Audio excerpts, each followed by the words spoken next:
Hi, it's Katrina from Pinoy Real. In this video, I'm going to talk about the summary of a book called The Thank You Economy, written by Gary Vaynerchuk.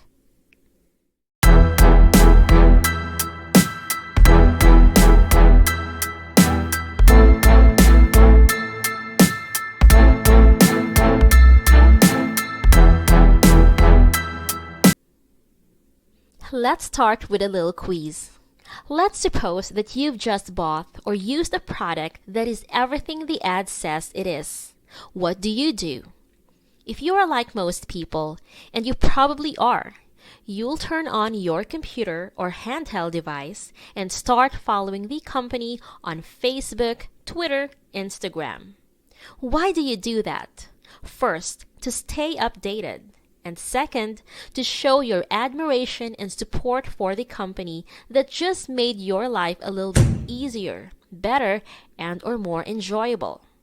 What does this mean in terms of the economy and the markets?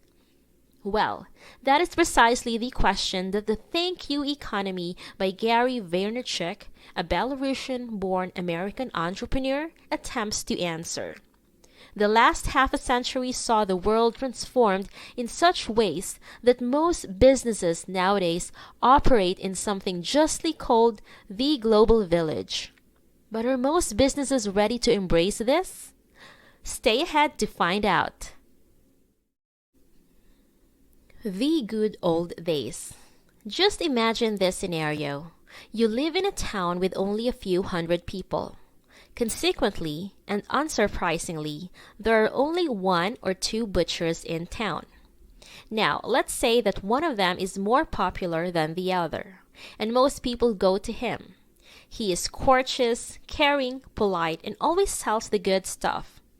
However, at any given day, you notice him mixing some very low-quality beef in your ground meat. You complain to him, but he, evidently caught in a lie, is rude and chases you away. What do? Well, the thing you can do, you start telling the whole neighborhood. And because everybody knows everybody in a town of a few hundred people, before too long, your butcher loses about half of its customers. Precisely because of this, most grandparents are right when they say that back in their days, sellers were more courteous and considerate. They couldn't afford not being. However, after the urbanization of the second half of the 20th century, courteous service started being much less critical. Because there are thousands of butchers in a highly populated city, and only a small percentage of the population. Moreover, the chances of you regularly going to the same butcher are not that high. Consequently, the butcher doesn't have to care to earn his customers' trust anymore. Losing one customer in an urban setting means losing one customer, and that's it. So it seems that grandparents were quite right. Before urbanization, a very recent phenomenon, business, almost always small, local business, worked the very way they used to say. That is, everybody was courteous, considerate, and cultured. Fortunately, after several decades of drifting, we're back on track. The Great New Days. As far as Vaynerchuk is concerned, business is no exception to that strange adage. The more you change and improve, the more you realize that things remain the same. Though some would say it is an idealized version of how things happened a century ago, he seems to completely agree with the idea that older people knew the benefit of keeping the customers at the very center of a company's priorities much better than modern sellers. He also agrees with the notion that their wisdom faded away when big corporations started to expand. That event signaled the need for a new type of employees called managers, specially trained to find cost-effective methods that helped companies to grow while avoiding their customers' needs. However, not that long ago, that all suddenly changed. Why? 2 words: social media. By turning the world into a virtual global village, social media gave back the power to the customer. So much so that if a company nowadays isn't active in social media networks, it is all but a living company. The organizations can't afford to be profit-based anymore. They are, once again, customer-centric. Similarly to the good old days, when being rude to a single customer meant losing half of your clients, now a single tweet or Facebook post can practically ruin a company. And it's even better nowadays because this type of communication and interaction ignores by the constraints of geography. Every big company is now graded everywhere and consistently, so every big company has no choice but to adapt to a new, or rather old, mentality. If your organization still finds it hard to accept this, then you need to prepare yourself for stagnation. Even companies that have existed for centuries are endangered nowadays because they are not ready to accept social media and the idea of everlasting evolution. Don't be one of these companies. Interact with your customers and make them comfortable when it comes to using your services.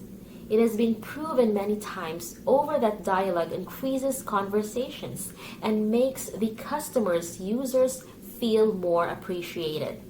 In other words, there is a new sheriff in advertising, and its name is social media. Transmedia Advertising. Vaynerchuk made his name a decade ago when he wrote and published Crush It, a book aiming to teach thousands of people how to cash in on their passion. Of course, the book advised newcomers to use the enormous power of social media to build a brand as fast as possible, noting that we live at the best and most democratic times for making so in the history of humanity. Why do we bother telling you this? Well, because Vaynerchuk didn't advertise Crush It only on social media. Ironically, he also used billboards. So, is he yet another one of these new age gurus who rarely practice what they preach? Not at all. Vaynerchuk is adamant that social media networks have made things easier, but he never says the traditional marketing models are gone. That will probably happen in some very near future, but until then, it's best to use both models combined if you want to reach more customers. Here's a great example of how transmedia advertising actually works in practice. During the 2010 NHL Winter Classic, Reebok aired an interesting commercial starring Sidney Crosby and Maxim Talbot, then Stanley Cup champions. In the ad, the players shot packs in an old dryer in a garage and tallied points on a scoreboard. The interesting part, well, the viewers saw only snippets of the match. If they wanted to see the winner, they had to follow Reebok on Facebook. We don't need to tell you that Reebok's strategy worked. Thanks to this phenomenal transmedia ad, it gave them tens of thousands of new followers in just a few days. Managing social and traditional media. Why did Reebok's campaign work? Well, first of all, because it generated just the right amount of tension and excitement necessary to make people interested in resolving it and satisfying their curiosity without looking too dull or burdensome. But secondly, and more importantly, because it was structured according to the rules of both types of media. You see, as Seth Godin taught us, there is a huge difference between social media and traditional media advertising. In short, the difference is this. Traditional media only sends messages. Social media also receives them. Gathering the attention of the audience to your product and company is all that you need to care about in traditional media. Social media is where you can see if this actually works.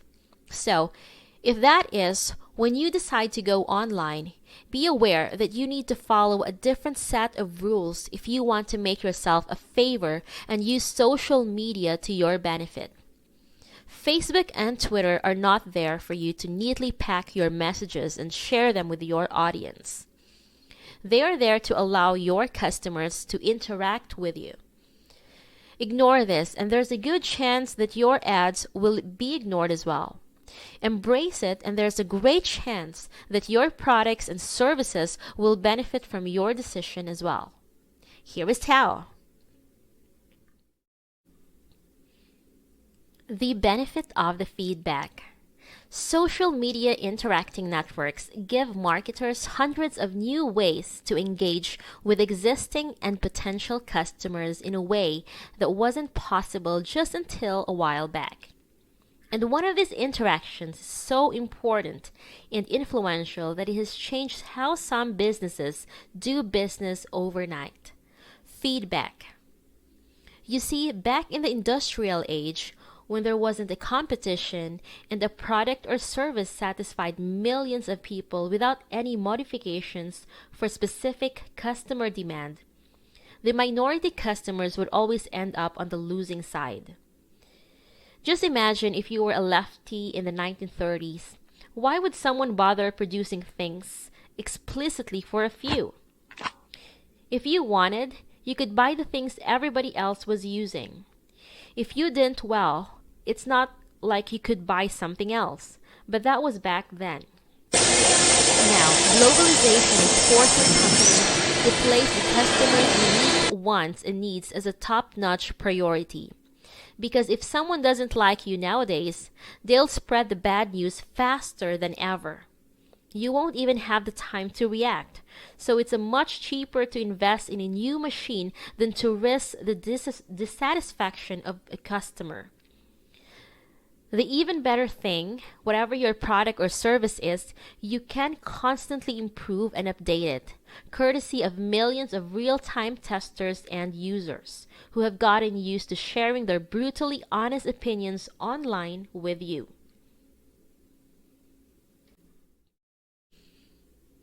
Neglect unreliable economic critics. Unfortunately, we live in a world of alternative facts, one in which it is impossible to know what is true and what is not, even in the case of fact-based data. What should we say about advertising and economics, where the actual effect of some strategies was not measurable until just a few decades ago? Well, just that, now it is measurable, and you can see the effect of your ads and interactions in real time and as precisely as imaginable. There are still many old world economists out there. Vaynerchuk kindly asks to not believe when they say things such as the ones below. ROI doesn't exist. Even if you can't measure it precisely, the return of investment is the most important thing you should be interested in if you have your own business. After all, how can you assess your company's success in the long run if you don't calculate the return on investments in the short term? The metrics are not trustworthy. Numbers were never as correct as nowadays. They may have been unreliable until half a century ago, but now they can help you see not only the big picture, but the picture as it is being painted by you. Social media marketing and interaction don't have to be implemented by every company. 3 words. Ha ha ha. Everyone who ever believed that has either changed their mind in the meantime or went out of business since the publication of the Thank You Economy. Final notes. Even though the thank you economy may seem like straightforward and common sense nowadays, bear in mind that it was published just soon after Facebook had achieved its first positive cash flow and only a few years after the foundation of Twitter. Back then, many deemed Vaynerchuk's insistence that either you're using social media to interact with your customers or you're dead.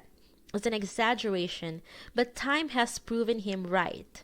And precisely because of that, you probably have already implemented most of the suggestions and guidelines shared in the Thank You Economy in your business. An excellent book for 2010, but a bit outdated for 2021.